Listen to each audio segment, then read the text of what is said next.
అందరికీ నమస్కారం. మనం జనరల్ ఎలక్షన్స్ 2024లో భాగంగా ఒక ఇంపార్టెంట్ ఘట్టాన్ని కంప్లీట్ చేసుకున్నాము.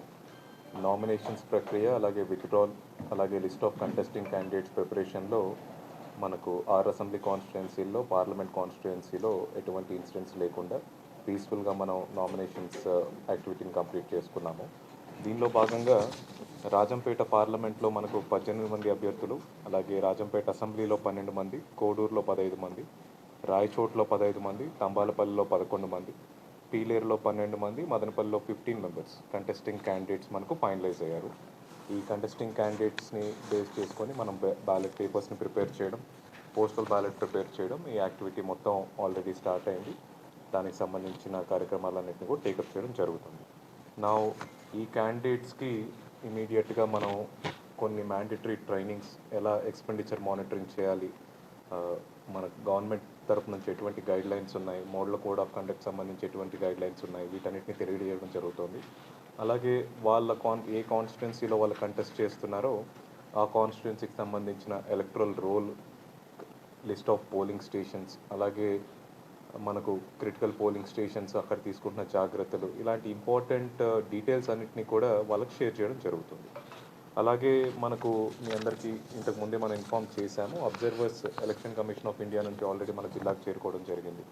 3 expenditure observers, 2 general observers, 1 police observer మనకు రావడం జరిగింది. వాళ్ళ డీటెయిల్స్ని కూడా మనం క్యాండిడేట్స్కి షేర్ చేయడం జరుగుతుంది. అబ్జర్వర్స్ అలాగే మనకు స్టేట్ నుంచి ఎక్స్పెండిచర్ అబ్జర్వర్ గారు కూడా ఆల్రెడీ జిల్లా విజిట్ చేశారు. జిల్లాలోని జనరల్ ఎలక్షన్ సంబంధించి చేసిన అరేంజ్మెంట్స్ గురించి వారి ఫీడ్బ్యాక్ని, సజెషన్స్ కూడా ఇవ్వడం జరిగింది. దానికి తగినట్టుగా మనం ఏర్పాట్లు చేసుకుంటున్నాము. నా అబ్జర్వర్స్ కూడా క్యాండిడేట్స్ కూడా అబ్జర్వర్స్తో ఇంటరాక్ట్ అవ్వడానికి వీలుంటుంది. వాళ్ళ గెస్ట్ హౌస్ డీటెయిల్స్ని, మొబైల్ నెంబర్స్ని కూడా పబ్లిక్కి అలాగే క్యాండిడేట్స్ కూడా అవైలబుల్గా చేస్తాం. నా పోలింగ్ స్టేషన్స్ వరకు మనం అన్నీ ఆల్రెడీ 1609 ఇప్పుడు మన final list of polling stations మన జిల్లాలో. ఒక 2 ఆక్సిలరీ పోలింగ్ స్టేషన్స్ అనేవి మనం కొత్తగా శాంక్షన్ చేయడం జరిగింది ప్రభుత్వం, ఎలక్షన్ కమిషన్. మనకు 1500 కంటే ఎక్కువ ఓటర్లు ఒక పోలింగ్ స్టేషన్ రాజంపేటలో, అలాగే ఒక పోలింగ్ స్టేషన్ మదనపల్లిలో 1500 దాటడం వల్ల ఒక ఎక్స్ట్రా పోలింగ్ స్టేషన్ మనం క్రియేట్ చేసుకోవాల్సి వచ్చింది. సో ఆ ఎక్స్ట్రా పోలింగ్ స్టేషన్ కలుపుకుంటే మనకు ఇప్పుడు కరెంట్లీ కంప్లీట్గా డిస్ట్రిక్ట్లో 1609 పోలింగ్ స్టేషన్స్లో మనం ఎలక్షన్ టేకప్ చేయబోతున్నాము. ఈ పోలింగ్ స్టేషన్ సంబంధించి అన్ని అరేంజ్మెంట్స్ చేసుకున్నాము. అలాగే మనం కొన్ని పోలింగ్ స్టేషన్స్లో కొన్ని క్రైటీరియా బేస్ చేసుకొని క్రిటికల్ పోలింగ్ స్టేషన్స్గా ఐడెంటిఫై చేసుకుంటాం. అలా ఐడెంటిఫై చేసుకున్న పోలింగ్ స్టేషన్స్లో సెంట్రల్ పోలీస్ ఫోర్స్ని డిప్లాయ్ చేసుకోవడము, అలాగే మైక్రో అబ్జర్వర్స్ని పెట్టుకోవడము, వెబ్ కాస్టింగ్ చేయడము, వీడియోగ్రఫీ చేయడము, ఇలాంటి సివిల్ అండ్ నాన్ సివిల్ మెజర్స్ని టేకప్ చేయాల్సి ఉంటుంది. All those arrangements are also made. అలాంటి పోలింగ్ స్టేషన్స్ ఏంటి, అలాగే అక్కడ తీసుకోవాల్సిన చర్యలు ఏంటి, అక్కడ వెబ్ కాస్టింగ్కి, వీడియోగ్రఫీకి కావాల్సిన అరేంజ్మెంట్స్, వీటన్నిటిని కూడా చేసుకోవడం జరిగింది. అక్కడ పకడ్బందీగా ఎన్నికలు చేయడానికి కంప్లీట్గా సిద్ధంగా ఉన్నాము. అలాగే మనం కొన్ని మోడల్ పోలింగ్ స్టేషన్స్ని కూడా జిల్లాలో ఏర్పాటు చేసుకుంటున్నాం. మీ అందరికీ తెలుసు, గత ఎన్నికల్లో అసెంబ్లీలో సుమారు ఒక 78%, పార్లమెంట్లో ఒక 78.45%, ఇలా మనం సుమారు ఒక 80% వరకు పోలింగ్ జరిగింది. ఈసారి పోలింగ్ తప్పకుండా మన జిల్లాలో సుమారు 80% వరకు రావాలని చెప్పి మనం స్వీప్ యాక్టివిటీస్ని టేకప్ చేస్తున్నాము. అందులో భాగంగా ఓటింగ్ని వేరియస్ ఫ్రెటర్నిటీస్ ఆఫ్ ది సొసైటీలో మనం ఇంప్రూవ్ చేయాలి అని చెప్పి కొన్ని మోడల్ పోలింగ్ స్టేషన్స్ పెడుతున్నాము. ప్రతి మండలంలో ఒక మోడల్ పోలింగ్ స్టేషన్ ఉంటుంది. ఇది కాకుండా పార్లమెంట్ పరిధిలో ఒక 2 polling stations only for physically challenged వాళ్ళకి సపరేట్గా మోడల్ పోలింగ్ స్టేషన్గా ఏర్పాటు చేయడం జరుగుతుంది. అలాగే ఒక 2 పోలింగ్ స్టేషన్ ఉమెన్ పిఎస్లుగా మనం ఏర్పాటు చేయడం జరుగుతుంది. అలాగే ఒక 2 పోలింగ్ స్టేషన్లు యూత్ పిఎస్లుగా, యూత్ మోడల్ పోలింగ్ స్టేషన్స్గా మనం క్రియేట్ చేయడం జరుగుతుంది. ఇవి కాకుండా ప్రతి మండలంలో మన జిల్లాకు ఒక థీమ్ తీసుకొని, మన జిల్లాలో రెడ్ శాండర్స్ చాలా ఇంపార్టెంట్ కాబట్టి, ఫేమస్ కాబట్టి, రెడ్ శాండర్స్ థీమ్లో ప్రతి ఒక్క మండలంలో ఒక మోడల్ పోలింగ్ స్టేషన్ కూడా మనం ఏర్పాటు చేయడం జరుగుతుంది. దీని ద్వారా మనం అందరూ బయటకు రావాలి, అందరూ ఓటు వేయాలి అన్న మెసేజ్ని చాలా స్ట్రాంగ్గా సొసైటీలో తీసుకెళ్ళడానికి జిల్లా యంత్రాంగం తరఫున, ఎలక్షన్ మిషనరీ తరఫున మనం ట్రై చేస్తున్నాము. అలాగే ఇంకా రాబోయే రోజుల్లో అతి ముఖ్యమైన యాక్టివిటీస్, ఇప్పుడు మనకు పార్లమెంట్ పరిధిలో 15 కంటే ఎక్కువ మంది క్యాండిడేట్స్ వచ్చారు కాబట్టి మనం 2 బ్యాలెట్ యూనిట్స్ ఉపయోగించాల్సి ఉంటుంది. సో ఫస్ట్ 16 మంది ఒక ఫస్ట్ బ్యాలెట్ యూనిట్లో, తర్వాత మిగతా ఇద్దరు క్యాండిడేట్లు నోటా రెండో బ్యాలెట్ యూనిట్లో మనకు రావడం జరుగుతుంది. దీనికి సంబంధించి జిల్లాలో ఉన్న ఈవీఎంస్ కంటే అడిషనల్ బ్యాలెట్ యూనిట్స్ మనకు రిక్వైర్మెంట్ రావడం జరిగింది నామినేషన్స్ ప్రక్రియ తర్వాత. ఇది అడిషనల్ ఈవీఎంస్ మనం ఎక్కడి నుంచి తెచ్చుకోవాలి ఏంటి అనే డీటెయిల్స్ అన్ని కమిషన్ ఆఫీస్ నుంచి వచ్చాయి. వాటిని తెచ్చుకోవడం, వాటికి సంబంధించిన ఫస్ట్ లెవెల్ చెకింగ్ చేయడం, ఈ కార్యక్రమాన్ని కూడా నెక్స్ట్ 3-4 రోజుల్లో కంప్లీట్ చేసుకోవడం జరుగుతుంది. దీని తర్వాత ఈవీఎంస్ ప్రిపరేషన్ యాక్టివిటీ అనేది మొదలు పెడతాం. Already first randomisation of EVMs అనేది చేయడం జరిగింది. అలాగే పోలింగ్ పర్సనల్ని కూడా ఫస్ట్ ర్యాండమైజేషన్, సెకండ్ ర్యాండమైజేషన్ చేయడం జరిగింది. దీని ప్రకారం ఏమవుతుందంటే మనకు ఏ కాన్స్టిట్యుయెన్సీకి ఏ ఈవీఎంస్ వెళ్తాయి, అలాగే ఏ కాన్స్టిట్యుయెన్సీకి ఏ పోలింగ్ పార్టీస్ వెళ్తాయి అనేది ఇప్పటివరకు మనం చేసిన ర్యాండమైజేషన్ ద్వారా మనం ఐడెంటిఫై చేశాము. ఆ డీటెయిల్స్ని కూడా కమ్యూనికేట్ చేశాము. దాని ప్రకారం అపాయింట్మెంట్ ఆర్డర్స్, ఈవీఎంస్ని ఆ కాన్స్టిట్యుయెన్సీకి మూవ్మెంట్ చేయడం, ఇవన్నీ చేయడం జరిగింది. ఇంకా మనం చేయాల్సింది సెకండ్ ర్యాండమైజేషన్ ఆఫ్ ఈవీఎంస్.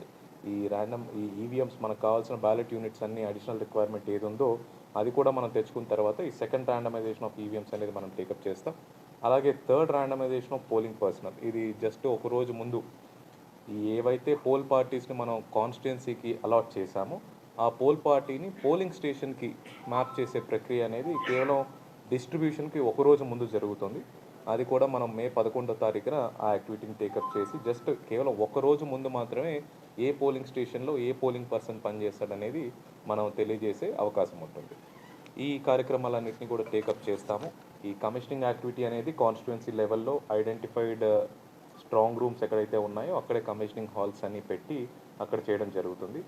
ఈ ఈవీఎంస్ని ప్రిపేర్ చేసే తరుణంలో, అంటే బ్యాలెట్ పేపర్ ఫిక్స్ చేసి, బ్యాటరీ ఫిక్స్ చేసి ఆ చెకింగ్ చేసే తరుణంలో ఎవరైతే క్యాండిడేట్స్ ఉన్నారో ఆ కాన్స్టిట్యుయెన్సీకి సంబంధించి వాళ్ళ ప్రెజెన్స్లోనే చేయడం జరుగుతుంది. కంప్లీట్ వీడియోగ్రఫీ చేయడం జరుగుతుంది. అలాగే మనకు ఈ ఈవీఎం సప్లై చేసిన బెల్, భారత్ ఎలక్ట్రానిక్స్ లిమిటెడ్ నుంచి ప్రతి కాన్స్టిట్యుయెన్సీకి 3 టెక్నికల్ పీపుల్ కూడా రావడం జరుగుతుంది. వాళ్ళ సమక్షంలోనే మనం ఈ కమిషనింగ్ అనేది కంప్లీట్గా టేకప్ చేస్తాం.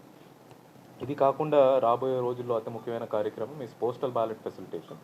మనం పోస్టల్ బ్యాలెట్ సంబంధించి అంటే POs, APOs, OPOs, micro observers, ఇలా ఎలక్షన్ డ్యూటీలో ఉన్న అన్ని అధికారులు, అలాగే ఎసెన్షియల్ సర్వీసెస్ ఏవైతే ఉన్నాయో 33 డిపార్ట్మెంట్లుగా ఉన్న ఈసీఐ నోటిఫై చేసినవి, ఆ 33 డిపార్ట్మెంట్స్ నుంచి మనం తీసుకున్న యాబ్సెంటీ ఓటర్స్కి ఇచ్చిన పోస్టల్ బ్యాలెట్స్, అలాగే ఇప్పుడు మీ అందరికీ తెలుసు హోమ్ ఓటింగ్ మనం 85 సంవత్సరాల పైబడిన వాళ్ళకి, అలాగే మన ఫిజికల్లీ ఛాలెంజ్డ్ వాళ్ళకి కూడా హోమ్ ఓటింగ్ ప్రొవిజన్ అనేది అవైలబుల్ ఉంది. వాళ్ళకి ఈ హోమ్ ఓటింగ్ అనేది జిల్లాలో సుమారు 856 మంది ఎలిజిబుల్గా మనకు తేలారు.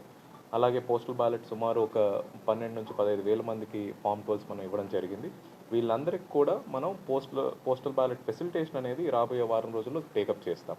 ఈ హోమ్ ఓటింగ్ అనేది మనకు బ్యాలెట్ పేపర్స్ రాగానే 3వ తేదీ నుంచి మొదలుపెట్టి ఒక 3-4 రోజుల్లో కంప్లీట్ చేయడం జరుగుతుంది 856 మందికి. దీనికి ప్రత్యేక బృందాలను ఏర్పాటు చేయడం జరిగింది. వీళ్ళు హోమ్ ఓటింగ్ చేసే పరిధిలో కంప్లీట్ యాక్టివిటీని వీడియోగ్రఫీ చేస్తాము. ప్రతి టీంలో ఒక సపరేట్ మైక్రో అబ్జర్వర్, అంటే గవర్నమెంట్ ఆఫ్ ఇండియా ఎంప్లాయీ ఒకరు ఉంటారు. ఇది సీనియర్ ఆఫీసర్స్ పరిధిలో సెక్టర్ ఆఫీసర్ ఉంటారు మనకు ప్రతి సెక్టర్కి. వాళ్ళ పరిధిలోనే ఈ హోమ్ ఓటింగ్ జరిగేటట్టు, పకడ్బందీగా జరిగేటట్టు అన్ని ఏర్పాట్లు తీసుకున్నాము. దానికి సంబంధించిన ట్రైనింగ్ కూడా ఈరోజు ఆల్రెడీ జిల్లా స్థాయిలో ఇవ్వడం జరిగింది. ఈరోజు కాన్స్టిట్యుయెన్సీ స్థాయిలో కూడా ఇవ్వడం జరుగుతుంది. ఇది కాకుండా మిగతా పోస్టల్ బ్యాలెట్ పొందిన వాళ్ళు ఎవరైతే ఉన్నారో, ఎలక్షన్ డ్యూటీలో ఉన్న వాళ్ళు కానీ, ఆబ్సెంటీ ఓటర్స్ కానీ, వీళ్ళకి మోస్ట్లీ 5వ తేదీన పీఓస్, ఏపీఓస్, ఓపీఓస్, మైక్రో అబ్జర్వర్స్కి, 6వ తేదీన ఆర్ కొన్ని కార్యక్రమాలు ఒకవేళ 7వ తేదీన ఫైనలైజ్ అయితే అది 6ని 8 కానీ 9 కానీ చేస్తాం. ఆ డేట్స్ని కమ్యూనికేట్ చేస్తాం. 2 రోజుల్లో మనం ఈ పోస్టల్ బ్యాలెట్ ఫెసిలిటేషన్ అనేది ఏర్పాటు చేసుకోవడం జరుగుతుంది. ఇప్పుడు ఎవరికైతే 2 రకాలుగా మనం ఈ పోస్టల్ బ్యాలెట్ ఓటింగ్ టేకప్ చేస్తాము. జిల్లాలో ఉన్న కాన్స్టిట్యుయెన్సీలో, జిల్లాలో కనుక వాళ్ళకి ఏ కాన్స్టిట్యుయెన్సీలో ఓటు ఉంటే అక్కడ ఫెసిలిటేషన్కి వెళ్ళి ఆ ఓటరు తన పోస్టల్ బ్యాలెట్ ఓట్ని ఇవ్వాల్సి ఉంటుంది. అదే బయట జిల్లాలో తనకు ఓటు ఉంటే డిస్ట్రిక్ట్ లెవెల్లో ఒక ఫెసిలిటేషన్ సెంటర్ ఏర్పాటు చేస్తాము. ఆ డిస్ట్రిక్ట్ లెవెల్ ఫెసిలిటేషన్ సెంటర్కి వచ్చి ఆ బయట జిల్లా యొక్క బ్యాలెట్ తీసుకొని దానికి సంబంధించిన ఓటు వేయాల్సి ఉంటుంది. దీనికి సంబంధించి ఫామ్ 12 ఆ బయట జిల్లాలకు ఆల్రెడీ మనం పంపించడం జరిగింది. వాళ్ళ దగ్గర నుంచి పోస్టల్ బ్యాలెట్ మనం రిసీవ్ చేసుకొని 5వ తేదీకి 6వ తేదీకి టెంటేటివ్గా మనం పోస్టల్ బ్యాలెట్ ఫెసిలిటేషన్ చేయడానికి అన్ని రకాలుగా సిద్ధమయ్యాం. ఇది పోస్టల్ బ్యాలెట్ సంబంధించి మనం చేయబోయే ముఖ్యమైన కార్యక్రమం. అలాగే మీ అందరికీ తెలుసు మే 11వ తారీఖున పబ్లిసిటీ క్లోజ్ అవుతుంది. ఆ తర్వాత సైలెన్స్ పీరియడ్ ఉంటుంది బిఫోర్ పోలింగ్. క్యాండిడేట్ సంబంధించి 2-3 ముఖ్యమైన విషయాలు ఏంటంటే, వాళ్ళు ఒక 3 సార్లు వాళ్ళకి ఇచ్చిన ఈ ఎక్స్‌పెండిచర్ రిజిస్టర్స్‌ని మనకు ఈసీఐ నుంచి వచ్చిన ఎక్స్‌పెండిచర్ అబ్జర్వర్స్‌కి చేత వెరిఫై చేయించుకోవాలి. సో, దానికి కూడా డేట్స్ ఫిక్స్ చేసి క్యాండిడేట్స్ కమ్యూనికేట్ చేశాము. అలాగే క్రిమినల్ యాంటిసిడెంట్స్ ఒకవేళ ఎవరికన్నా ఉంటే వాళ్ళు కూడా న్యూస్ పేపర్స్‌లో, ఎలక్ట్రానిక్ మీడియాలో పబ్లిష్ చేయాల్సి ఉంటుంది. దానికి సంబంధించిన గైడ్‌లైన్స్ కూడా వాళ్ళకి షేర్ చేయడం జరిగింది. అది కూడా వాళ్ళు చేసేటట్టు చూసుకోవాలి. నెక్స్ట్ మనం ఎవరైతే ఎలక్షన్స్‌లో పనిచేస్తున్న అధికారులు ఉన్నారో అన్ని రకాల అధికారులకి మనం ట్రైనింగ్ చాలా పూర్తిగా ఇవ్వడం జరిగింది. ఇప్పటికే మనం 2 రౌండ్స్ ఆఫ్ ట్రైనింగ్ పీఓస్‌కి, ఏపీఓస్‌కి కంప్లీట్ చేసుకున్నాము. మూడో రౌండ్ ఆఫ్ ట్రైనింగ్ కూడా మనం 3, 4 తేదీల్లో మే 3, 4 తేదీల్లో అసెంబ్లీ కాన్స్టిట్యుయెన్సీ పరిధిలో మళ్ళీ ఇంకొక రౌండ్ ఆఫ్ ట్రైనింగ్ కూడా వాళ్ళకి ఏర్పాటు చేసుకుంటున్నాము. అలాగే వీడియోగ్రాఫర్స్ దగ్గర నుంచి హోమ్ ఓటింగ్ స్టాఫ్ ఇలా ప్రతి ఒక్క సెక్షన్ ఆఫ్ ఎలక్షన్ ఎంప్లాయీస్కి మనం ట్రైనింగ్ ఆల్రెడీ టేకప్ చేయడం జరిగింది. ఇది కాకుండా మనం జిల్లాలో ఎస్టాబ్లిష్ చేసుకున్న ఇంటిగ్రేటెడ్ కంట్రోల్ రూమ్ ద్వారా ఇప్పటి వరకు ఎలక్షన్ యాక్టివిటీస్ ఏం జరుగుతున్నాయో వాటన్నిటిని ఎఫిషియెంట్గా మానిటర్ చేయగలుగుతున్నాము. ఎక్కడన్నా ఏమన్నా ఇబ్బందులు ఉన్నా, గ్యాప్స్ వస్తున్నా వాటిని ఐడెంటిఫై చేసుకొని మనం ముందుకెళ్ళగలుగుతున్నాము. అలాగే ఈ ఓటర్ ఇన్ఫర్మేషన్ స్లిప్స్ అని మనం డిస్ట్రిబ్యూట్ చేయడం జరుగుతుంది. మనకు సుమారు మే 2వ తారీఖు నుంచి ఓటర్ ఇన్ఫర్మేషన్ స్లిప్స్ అనేవి ప్రతి కాన్స్టిట్యుయెన్సీలో బిఎల్ఓస్ ద్వారా డిస్ట్రిబ్యూట్ చేయిస్తాం. అలాగే మీ అందరికీ తెలుసు మన పోల్ టైమింగ్ ఈ 7 AM to 6 PM.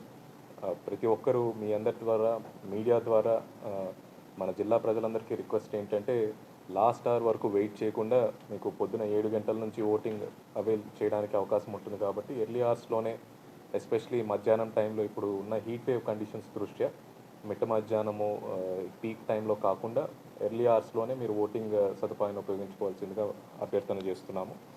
అలాగే పోల్ డే రోజున మనం ప్రతి పోలింగ్ స్టేషన్లో కొన్ని మినిమం ఫెసిలిటీస్ అన్నీ పొందుపరిచామని మీకు ప్రతిసారి చెప్తున్నాము. అలాగే ఈ ఎండాకాలం దృష్ట్యా ఇక్కడ వాటర్ సప్లై కానీ, షేడ్ కానీ మనం ప్రొవైడ్ చేయడం జరుగుతుంది. అలాగే ఉమెన్కి, ముసలి వాళ్ళకి, ఫిజికలీ ఛాలెంజ్డ్ వాళ్ళకి సపరేట్ క్యూ కూడా మనం ప్రొవైడ్ చేయడం జరుగుతుంది. ఇవి అన్ని పోలింగ్ స్టేషన్లో ఉండే విధంగా ఆల్రెడీ మనం చర్యలు తీసుకున్నాము. అలాగే వీటిని సీనియర్ ఆఫీసర్స్ ఎప్పుడన్నా మనం విజిట్ చేస్తున్నప్పుడు కూడా వాళ్ళు దీని మీద ఎక్కువగా ఫోకస్ చేయాలని చెప్పి మనకు ఎలక్షన్ కమిషన్ నుంచి కూడా గైడ్లైన్స్ ఉన్నాయి. ఇవన్నీ కాకుండా మనం రాబోయే రోజుల్లో ఏవైతే ముఖ్యమైన కార్యక్రమాలు ఉన్నాయో జనరల్ ఎలక్షన్ సంబంధించి, మన సైమల్టేనియస్ ఎలక్షన్ సంబంధించి అన్నిటినీ ఎఫిషియెంట్గా ఎక్కడ ఎటువంటి ల్యాబ్స్ లేకుండా చేయడానికి జిల్లా యంత్రాంగం మొత్తం సంసిద్ధంగా ఉన్నారు. అలాగే లాస్ట్ పాయింట్, గత 2-3 రోజుల్లో మనం కొన్ని లా అండ్ ఆర్డర్ ఇన్సిడెంట్స్ చూసాము. ఎస్పెషలీ పీలేర్ కాన్స్టిట్యుయెన్సీలో ఒక 2 కంప్లైంట్స్ వచ్చాయి. నిన్న ఒక ఇన్సిడెంట్ అయింది. అలాగే 27వ తారీఖున కూడా ఒక వీడియో వ్యాన్ దగ్ధమైన ఇన్సిడెంట్ని మనం అందరం చూసాము. ఇలాంటి కార్యక్రమాల్ని ఎటువంటి పరిస్థితుల్లోనూ ఎలక్షన్ కమిషన్ కానీ, జిల్లా ఎలక్షన్ యంత్రాంగం కానీ సహించే పరిస్థితి ఉండదు. అలాంటి చర్యలు పాటుపడే వాళ్ళ మీద చాలా టఫ్ కాన్సిక్వెన్సెస్ ఉంటాయి. ఆల్రెడీ పోలీస్ ఇన్వెస్టిగేషన్ జరుగుతుంది. అలాంటి చర్యలకు, ఇలాంటి తప్పులు చేసిన వాళ్ళ మీద డెఫినెట్గా యాక్షన్ తీసుకోవడం జరుగుతుంది. Thank you. సార్, రాజంపేట పార్లమెంట్కి సంబంధించి క్యాండిడేట్ డీటెయిల్స్ 18 మంది బరిలో ఉన్నారు. డిలీట్ చేశారు. పెట్టండి మళ్ళీ. ఫామ్ 4 అందరికి అవైలబుల్ ఉంది కదా. సైన్డ్ కాపీస్ ఉన్నాయి, ఈసీకి పంపించేసాం. పెడతారు, తీసుకోండి. 18 మంది క్యాండిడేట్లు ఎవరో తెలియకుండా ఉన్నారా మీకు? ఇకపోతే జిల్లాలో క్రిటికల్ పోలింగ్ స్టేషన్స్ ఎక్కడెక్కడ గుర్తించారు, ఎన్ని గుర్తించారు అని that shouldn't be shared. That is confidential. కానీ సుమారు ఒక 400 వరకు క్రిటికల్ పోలింగ్ స్టేషన్స్ ఐడెంటిఫై చేసాం. అక్కడ కావాల్సిన స్టెప్స్ అని తీసుకుంటున్నాం. అలాగే ఈ క్రిటికల్ పోలింగ్ స్టేషన్లో మా అనాలిసిస్లో వచ్చినవి కాకుండా పొలిటికల్ పార్టీస్ కంప్లైంట్స్ కింద వరీ లిస్ట్ అని ఇస్తారు. వాటిలో ప్రతి ఒక్క పోలింగ్ స్టేషన్ని దాంట్లో పొందుపరచడం జరిగింది. అండ్ క్రిటికల్ పోలింగ్ స్టేషన్లోనే కాకుండా మనకు 1609 పోలింగ్ స్టేషన్స్ ఉంటే దాంట్లో 58% అంటే 909 పోలింగ్ స్టేషన్స్లో వెబ్కాస్టింగ్ పెడుతున్నాం. క్రిటికల్ పోలింగ్ స్టేషన్లు 400 ఉన్నాయి, కానీ 909లో వెబ్కాస్టింగ్ పెడుతున్నాం. అంటే almost double the number of critical పిఎస్లో వెబ్కాస్టింగ్ అనేది మనం ఏర్పాటు చేసుకుంటాం. సార్, ఏప్రిల్ 15 వరకు న్యూ ఓటర్స్ అప్లై చేసుకున్నారు కదా, వాళ్ళకి ఎపిక్ కార్డ్ డిస్ట్రిబ్యూషన్స్ అయిపోయినాయి. ఎపిక్ కార్డ్స్ మనకి ఇప్పటి వరకు సుమారు 2,30,000 కార్డ్స్ వచ్చాయి. కేవలం ఇంకొక 33,000 కార్డ్స్ రావాల్సి ఉంది. ఇది లాస్ట్ లెగ్ మొన్నటి వరకు 25th వరకు అయినవి. అవి కూడా ఒక 2 డేస్లో వస్తే వాటిని కూడా డిస్ట్రిబ్యూట్ చేస్తాం. న్యూ ఓటర్ సప్లై చేస్తున్నారు అందరికీ వచ్చేసి